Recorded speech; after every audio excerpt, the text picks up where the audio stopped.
Hello, and thank you for attending this presentation. What Wikipedia doesn't know can hurt you. Writer research skills. So, a little bit about who I am. My name is Chris Hepler. I've been writing professionally since the 1990s, when I first got published in the field of tabletop role-playing games. I then tried my hand at television for a CBS show called The Agency. I then worked at BioWare on projects such as Star Wars: The Old Republic and Mass Effect 2 and 3. Since then, I've been working for story-based mobile games, first at a company called Fable Labs, just down the street from this convention center. And now I'm at Seasun Incorporated on an epic fantasy MOBA called Relics of Gods. Now, this list of credits doesn't have much in common. That's kind of the point. I've had to jump from techno-thriller to space fantasy to a game about the afterlife, like hell, and then to a comedy aimed at kids, like The Dreadnought Kid. And whenever I had to make those transitions, I wound up doing research. So why do I think you might need research skills? I noticed a particular need for them during my transition from Star Wars: The Old Republic to Mass Effect 2. Well, that's the polite way of saying it. The real story is, on Star Wars, our lead writer kept telling me, Chris, stop trying to put science in Star Wars. Star Wars isn't actually science fiction. Lightsabers don't work. Planets made of swamps don't work. Act like the humanities major you are. The extent of science in Star Wars is, direct quote, blasters and turbo lasers and boom. A year later, I get a call from our design department director who says, hi, Chris, you're going to be working on Mass Effect 2, because 3 of our 6 writers just left and a 4th one broke his shoulder. So we need you to write the galaxy map and the codex entries. And I said, sure, I like space stories fine. Bring me up to speed. How do I make a planet? And so they handed me this. This is a table of the minimum molecular weights of gases retained by a heavenly body. You just figure out the density of the planet compared to Earth, and then the diameter in kilometers, and you cross-reference the molecular weights of gases like hydrogen or argon, which are on another page. Or you could refer to your handy chemistry textbook. And if you want the planet to support life, you need to have a proper mix of nitrogen and oxygen. And good God, Chris, get to the point already. So I asked, does your audience really care about this stuff? And the answer was, probably a handful of them do. But more to the point, this is part of what made Mass Effect 1 hard science fiction. And if you take that away from players in Mass Effect 2, they're going to complain. So, Chris, can you write hard SF even though you've never done it before? And I suspect questions like that will come up for some of the writers in this room, because not every writer finds a niche in one genre and stays with it throughout their whole lives. Often, writers get hired because their dialogue samples were good, and their list of credits are good, or because they're good in a room. And the writer has to learn on the job. That means research, and that's what this talk's about. So let's break this subject down by first examining types of research. The first type I could think of is if you haven't just heard of your subject, you've lived it. Say you're writing space opera and you've got a degree in astrophysics, like Catherine Asaro. For those who are unaware, Dr. Asaro is a science fiction novelist who once wrote a book that used as its plot structure an equation for the behavior of quantum particles. Like the particles, the characters get attracted up to a certain point, then they repel each other, and then they stay apart, but they still influence each other. The entire concept for the novel came out of her first-hand knowledge of subatomic physics. You may not have that skill set, but you might have something else in your biography. Have you traveled to Hong Kong so you can write it into your crime game? Were you in the army and drove a tank so your vehicle levels might be interesting? Are you a practicing druid and writing epic fantasy? Or are you basically just a guy or a girl with an English degree? Because if you are, you might want to consider expanding your first-hand knowledge somehow. So first-hand knowledge is great, but like anything, it's got pros and cons. On the pro side, you will know a wealth of detail about your subject, so you're more likely to create a more original story than a writer who's just going by the numbers.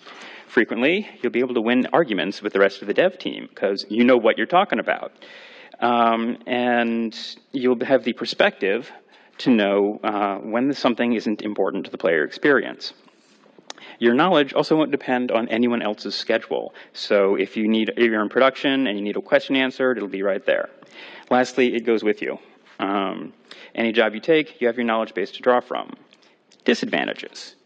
Well, you're highly unlikely to be a nuclear scientist / Navy SEAL / gang member / cowboy / medieval knight.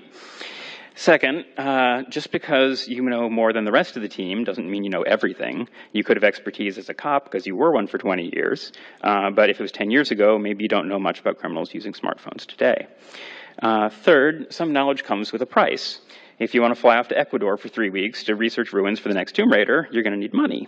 You want a master's in astrophysics from Harvard, you're going to need a lot of money and also a few years. For this last reason, first-hand knowledge is the sort of thing you get well before your game is in production. During production, your butt stays in that chair. So the next obvious step is to dig up every friend of a friend you can to find an expert. I tried to come up with a list that would help most genres of game writers, but the list is just too long, so I'm going to recommend 2 sites. One is the aptly named Expertise Finder. It's free, and it's dedicated to hooking up writers with university professors of many different subjects. Not only can you ask for their opinions, you can ask for their contacts. It's great to talk to a criminologist, but don't forget the criminologist might be able to introduce you to actual criminals behind bars.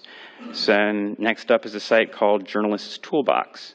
And as much as we all boo journalists when they get something wrong about video games, you have to realize journalists are extroverted writers. They are called upon to digest large amounts of information from experts and repeat it back in as little as a day, every day. So their links can be your links. Lastly, there are mailing lists and hobbyist forums. On Mass Effect 2 and 3, these saved my life. One of the first things I did was create a new email account and hook it up to a group called SF Consim, or the Science Fiction Conflict Simulation mailing list, which is populated by hard SF creators. They were a great help and never dismissed any of my concerns. So the upsides of experts are fairly obvious. First, most productions that try to take themselves seriously try to have some form of technical consultant. Now, there are some awesome productions out there that don't take themselves seriously, but if you're writing games about cops or war or spies or a historical period piece, you should check in with an expert. This also goes for writing characters that are out of your comfort zone. Maybe you're writing a character that has a different ethnicity, is from another part of the world, or has a different sexual preference. You probably want to run your ideas by someone before you end up writing The Phantom Menace. Experts are also usually free, at least until you are at a large company and are trying to have somebody on staff all the time. Usually you can get all you need from a free deal, because if you say, hey, I'm writing a video game, please tell me about your job and I'll try to work it in, most people are happy to talk for hours. You give them a special thanks credit and everyone wins. Third, like with first-hand knowledge, experts can give you perspective. What looks good on paper and in movies could totally not work in the real world for very elementary reasons. If you remember the molecular weights of gases retained table, in plain English, told by an expert, that table answers a really basic question about space travel. It's why you can't terraform the moon. If the heavenly body you're talking about is small enough, it doesn't matter how much air you pump in, doesn't matter how many trees you plant, its gravity is so weak, all the air you add is going to float away into space. Downsides, your expert may not be good about checking their email, and they could also be in a vastly different time zone. Sometimes questions pop up, you can't get an answer, you gotta make a judgment call. Second, experts aren't foolproof and they can disagree. On Mass Effect, I referred to a physics teacher of mine who now works for NASA, and I asked him questions about technology based on string theory. And his answer was, string theory is bunk. So either he's wrong or the whole sub-discipline of string theorists are wrong, and I'm really not qualified to tell you which. So we didn't rely on string theory for any of the tech in Mass Effect. It also goes without saying you need to formulate your questions right in order to get accurate results from your expert. Lastly, sometimes an expert will have conflicting interests with you. This happened to me most prominently on the TV show The Agency, where our technical consultants were former CIA agents. If they gave away sources or methods and we put it on TV, that means all the spies in the field couldn't use those techniques anymore.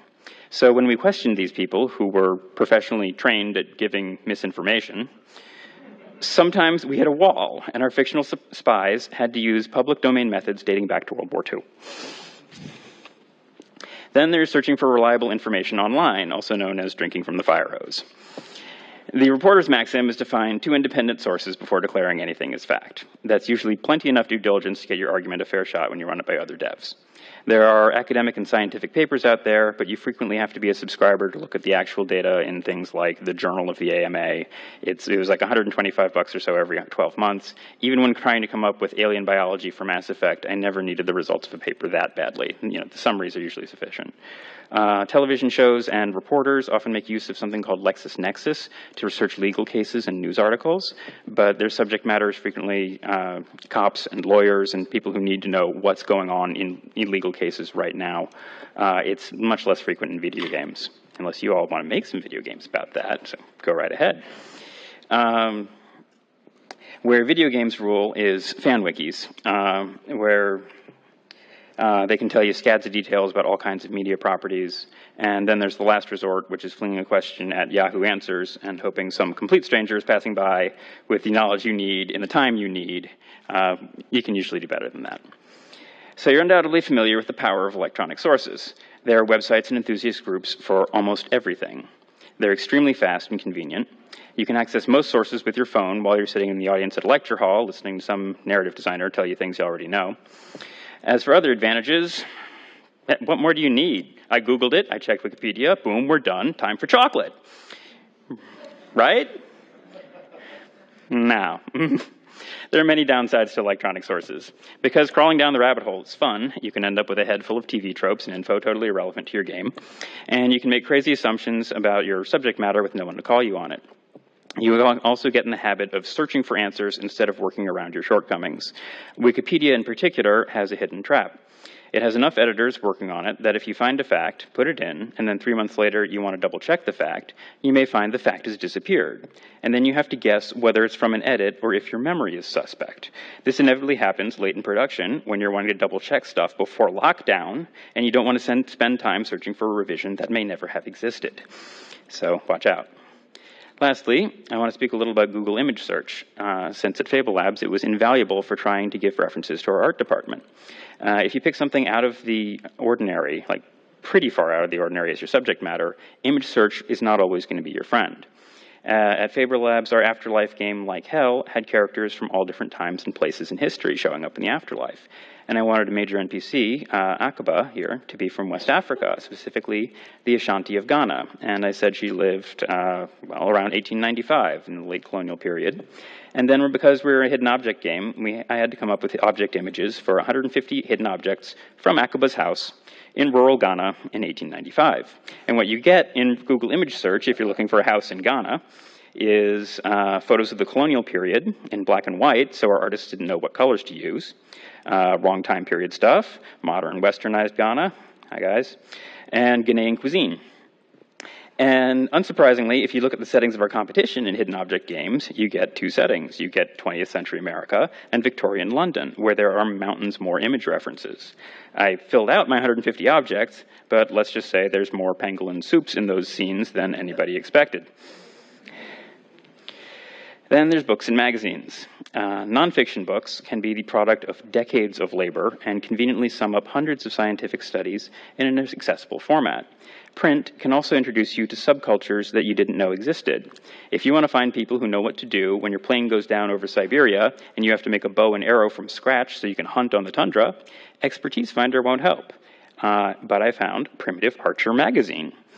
You can find it at newsstands, not in libraries, newsstands. So it led me to the subculture of flint knappers, the hobbyists who make knives and arrowheads like they did in the Stone Age by banging moose antlers against rocks. Far Cry Primal, anyone? And then there's stealing from printed fiction. Lots of game devs will talk about what they saw on TV last night or at the movies, but everyone's stealing from that already. This is not just about being derivative, it's about providing variety. When I was coming up with the Thanix Cannon Codex for Mass Effect 2, I had to pick out a new weapon that improved on your ship's main gun. It had to have physics that worked, but it couldn't be a laser. Lasers are boring. Couldn't be a railgun or coil gun. That's what it was replacing. Couldn't be a particle beam weapon. We had one of those. Couldn't be a plasma weapon because, fun fact, plasma weapons don't really work. And I didn't know a lot of hard science, but Arthur C. Clarke did. And he came up with something called the stiletto beam. So I'm actually curious about this. Has anyone ever heard of the stiletto beam? 2 people. Cool. It's similar to a railgun, where you use magnets to fire the projectile, except the projectile is molten metal. It's a self-forging fragment, and you really don't want to get hit with it. And it wasn't on TV last night. It was published in a novel called Earthlight back in 1951. There, it's right there on the cover. Some print material becomes dated. Newtonian physics, not so much. So fiction and nonfiction can be great, but the bad news is they're slow at 2 points. One is when you're searching for the ideas. The other is when you're actually doing the writing and need to double check the details before your deadline. Relying on your memory is not a good idea. Details get lost, so mark the pages with sticky notes, labels. Another strike against print is that it looks authoritative, but some books that are marketed as the real deal simply aren't. There's, for example, the Hitman Manual, probably not written by a hitman. Anarchist Cookbook, don't try it at home. If you found a book in the science section, that's no guarantee that it's settled science. And then there's just omission. You can read a book like Codename Mule, a perfectly reasonable account of the CIA's secret war in Laos during the Vietnam conflict by a guy who was there. And let's be generous, probably not a lie in the book. He just has to tell his own experiences. But if that's the only book you read on the war in Laos, you never hear all of the other sources accusing the CIA of running heroin to help finance the war effort. That's like the juiciest detail ever, and he's basically saying the government party lying about it. I don't know the truth about it. I just know books, a single book should not be your only source either.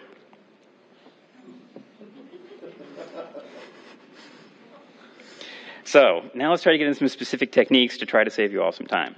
The first step is the big strategic one. I've encountered basically 2 ways writer teams approach research. Approach 1 is the writers research all they can, and they write up a ton of lore, then they build their plots, and they pitch and design game levels based on what works in this universe.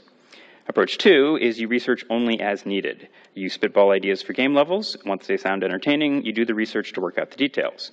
So both approaches work, but the first one, well, it requires the writers to have enough power to nix some level design ideas, which is not a given depending on what company you're at. It also means you're shutting out other departments at the concept stage. The second approach will probably make you more popular due to more team input. It's also faster. Time is money. Importantly, lore is also usually easier to change than everything else downstream of the writer, so lots of lore usually gets thrown out during production anyway, or at least revised. The downside is that your finished product could look patched together unless you are out there evangelizing to your team constantly. Okay, now for the elephant in the room, which is why are we so worried about getting it right? Sometimes it is actually more efficient to write in a way that doesn't require research. I'm going to hit you with a wall of text here. Don't freak. It's just broken down into 2 examples of the same scene. Let's say someone just got poisoned on a space opera. The dialogue on the left is fact-filled. It mentions the name of the poisonous fish he ate. It draws a parallel to fugu, an earth fish. It says what part is toxic and why. And it says 2 rules for the IP that the other writers on the team now have to remember. By comparison, the rewritten example on the right just gets across the main point. We have a poisoned crew member. Then it throws in some humor and some sass and puts the pressure on the player to make a decision, and it only really gives them the essential information. Everything else is characterization. If you want to look at that for just a second. Okay, let's move on. Okay, sometimes you don't want to fudge it. That is where I personally use a technique I call one slice. Its point is to impart one single fact to the player. You serve the player this one fact, like one slice of pizza, and you create the illusion that there is more. In other words, the rest of the pizza. Why just one fact? Because if you want to base any kind of plot structure on a fact, you just want just one per scene. So whoever your most knowledgeable character is about the subject, they communicate this fact. They don't have to be a nerd. They just have to have a stronger handle on the subject matter than whoever they're talking to. Other characters can doubt them, but ultimately it proves to be true. Now, when you research that fact, you've given yourself a simpler task. You now have just one fact to confirm rather than going on a fishing expedition. The end result is less time wasted on the internet and fewer emails back and forth with your expert. So let's apply the one slice to a plot. Say we're doing a modern world setting, and we need a clue for your protagonist to find when they're on the trail of some robbers. The robbers are tough, smart opponents, and at this point in the game, you want a fact for your player to see they have military experience. So we can have plenty of filler or dead ends depending on gameplay needs, but the story advances when we hit one fact that our experts pick up on that screams military. So let's say the robbers took out a guard silently with a knife, because that takes training. So we ask our technical consultants for our one fact, and we find out this could actually be a good one, because the way Hollywood shows it in every movie is different from the way army manuals tell you to do it. The Hollywood way, and I'm going to get morbid here, it's so common we even have a hand gesture for it. But in army manuals, it looks more like this. You sort of stab in, and then you push forward. So we have one key clue that our expert character, maybe a forensics guy, the medical examiner or something like that, or maybe somebody who's in the military, their expert character can recognize it, which gives the expert the illusion of competence. It's often that's all you're really going for. The primary goal is not to show that you've done your research. The primary goal, in commercial video games anyway, is to entertain the audience, not educate them. Our core fact is not there for show. It gives us a step forward in the plot, because now that the protagonists have this clue, they're closer to the antagonist. Mission complete, next scene. So now we should get specific about some major pitfalls in video game development, starting with, not this one, this one.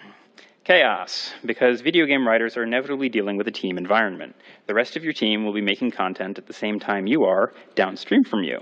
So your facts and your lore rules better be learnable, and you better be teaching them.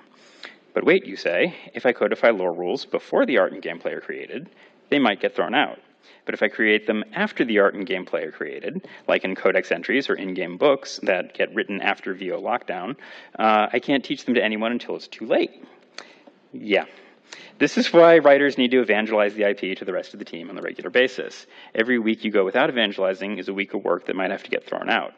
I find email blasts saying IP rules created and a list of bullet points work okay. Anything longer, nobody reads it. This helps enforce your rules, and if there's new hires halfway through the project, you can open up your sent file and have a folder, and send all the emails to them, bring them up to speed quickly. Otherwise, well, chaos. Contradicting the team brings up a question. How many rules of the universe do you really want to have? Everybody starts out saying, our lore will be consistent, but over time I see two schools of thought on the approach to lore rules. The first is what I call an exclusive universe. Exclusive universes try to build their lore with a lot of specific researched rules saying, we have no X because Y. For example, according to some research codex entries, no one fires missiles at ships in the Mass Effect universe, because the dominant ship technology in the future includes a system of anti-missile lasers. So instead, everybody uses weapons that are incredibly high-velocity guns. So let me find my next image here. Yeah, here's some people firing missiles at a Reaper ship in the Mass Effect universe. Totally my fault, long story. Point is, in almost all future military IPs, missiles are common. Rules of no missiles are not common. Having rules based in research that aren't intuitive can bite you in your exclusive universe. By contrast, there's the inclusive universe, the universe where the guiding principle is, yeah, we have that too. They have thunder gods next to dudes with spider DNA who were clones from an alternate universe, and so on. So they just want to tell attention-grabbing stories, and they do pretty well with them. The problem is, every now and then, the franchise gets so bizarre it's hard on newcomers' brains, and you have to reboot it with a simpler approach. Then there's the pitfall of becoming the unrelatable expert. Because you immersed yourself in a world to learn all about it, and because you see that there's at least a handful of people that know about it, you assume the fact is common knowledge. And it is, for some people, but not, almost certainly not, a large portion of your demographic.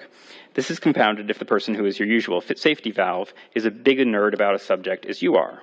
And in our industry, there might be some nerds there. So high likelihood of that. I refer to this as a two enthusiasts effect. How do you get around this? Well, you remember the point of research is in case a player has done their homework, but you can't expect them to do their homework. And sometimes the bar for being an unrelatable expert is very low. For example, this hidden object scene is from Wooga's very fun game, Agent Alice. Like every hidden object game I've ever played, the hidden objects are kind of loopy. You're in a casino vault. Why is there a chameleon here? And a Siamese cat, and a gun, and a golden spade symbol on the door, and I think that's King Tut in the background. So at Fable Labs, I was determined we're going to make our game differently. So I was paired with an artist who loved a lot of my ideas. We said our hidden objects would be based on a theme. There would be narrative told through the objects. If they didn't make sense, we wouldn't have them. And so I picked out hidden objects for this Chamber of Science, in which the player goes through the possession of a lost soul who is a chemistry professor in life. And one of the hidden objects is a Florence flask. Please raise your hand if you've heard of a Florence flask. Not a ton of people. Please raise your hand or keep your hand up if you remember what a Florence flask looks like off the top of your head. Okay. And can you spot the Florence flask in the table full of glassware? Okay, there's our problem. Playtesters had no idea what the search image in their head should look like. A Florence flask looks like this, by the way. In Agent Alice, when you find objects in a scene, it's like, go, get your iPad, boom, boom, boom, boom, find that one, boom, boom, boom, boom, boom. Cool. And then you replay it for more points, and it's like, boom, boom, boom, boom, boom, I know where everything is, boom, boom, boom, boom, boom. Because you can easily ID a chameleon, a cat, or a gun. In our gameplay, it was more like, blink, blink. Maybe I should Google that one? Which is what I did when creating it. I did one Google image search and became an unrelatable expert. And the artist I gave the reference to, his first exposure to the idea was a captioned art reference. He already had his homework done for him, so he couldn't be a stopgap. As a matter of fact, congratulations, I think I just made you all into unrelatable experts as far as this scene is concerned. So last research pitfall, being imprisoned by the real world. I talked earlier about getting in the habit of searching for answers instead of getting in the habit of creating them. Knowing how things work in the real world can start you down to being the road to being no fun at all. If you remember that example I had a little while ago about the right way to take out a sentry with a knife. Yeah, the real professionals don't advocate that anymore. Melee weapons are pretty much obsolete in modern warfare, and that's unlikely to change in the future. This chart here from iCasualties.org is for Afghanistan, where over about 14 years, knives and bare hands together came to 0.13% of U.S. combat deaths.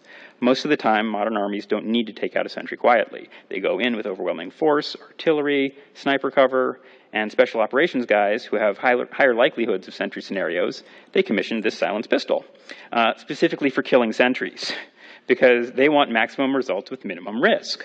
But in video games, risk is fun. Melee weapons are fun. Sure, I want a pistol like this in my future video game, but I also want this and this. And more to the point, the combat designers on my team want them. And if you say, nope, we don't do that, the lore says so, and I'm sticking to it, when you get voted down, they're probably going to do it anyway. And then you, writer and lore expert, better retcon it or else you have inconsistent lore. On that note, I wanted to say that despite all your efforts, you will probably at some point get it wrong. Facts become dated. It's sort of the nature of many facts. Your name will be on something that has gone out wide, and the error will seem glaring to a certain subsection of your audience. To some degree, this is normal. Name any franchise you want. The more products it puts out, the more chances it has to vary in quality. And when it happens to you, you will have the urge to get out your side of the story. This gives you 3 commonly used options. The first option is to try to stay above this fray. This is a good instinct because fans take screenshots of dev posts, and anything thrown out onto the internet can be considered there forever, including any attempt you make to retract your statement. Whatever the fan heat is, it can wait a day while you talk with your coworkers and figure out how to present a united front. It also means you can make a note to address the concern in your next product, at which point you can consider the problem in a sober manner. The second option is to get out there on forums, fan wikis, interviews, convention appearances. Depending on which corner of the internet you go to, your experience may be positive, or it could entail a ridiculous amount of personal risk, because these are fans. And that enormous subject aside, it does have some actual benefits to you as a researcher. Meeting fans will sometimes lead you to meeting new experts who have an interest in your material. Then there's the third option, which I have tried the most, which is to hide under the bed thinking you're a human garbage person. I don't recommend this strategy, mostly because the clearance on most beds is actually about 6.5 to 7 inches. And the average chest thickness of adult humans is 9.5, so odds are you won't fit. In conclusion, there's 2 recommendations I can really give you. Either know your craft well enough that you can tell a good story, regardless of the fact, or get out there and do some research in ways that you can turn into material. There's hobbyists out there who can teach you how to pick locks. There are pilots who can show you how to land a plane when the engines catch fire. There are survivors of cults who can tell you how they were indoctrinated. There are nurses and patients who will let you know what it's like to be locked in a mental ward. Each of these could feed scenes that have been in video games before, but when you write them, they could have a different focus or a clearer ring of truth. So tell the truth, not the facts, and when people play your scenes, their experience might cause them to say, I got it right. Thank you for your time and attention. Time for chocolate.